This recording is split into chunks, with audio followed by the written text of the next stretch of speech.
mahina yung buhay ng mga Lord na ito.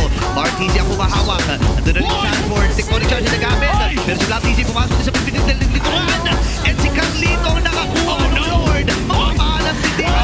Save JP. Mga Black and Hugh. Pero pinuntahan siya doon ni Carlito. Dati magkapatid ay naghahampasan din. Ngayon si RTC ay nakatras. Mabuti na lang. Nakitil ang buhay niya. Hindi pa tatapos dito ang Young Hood. Ang sakit. Then falling shot na gamit ni Black TC. Pero lalabanan siya ni Oheb. Na ilabang yung Zamal Force. Tatamaan din ang pagkamula sa bangkero.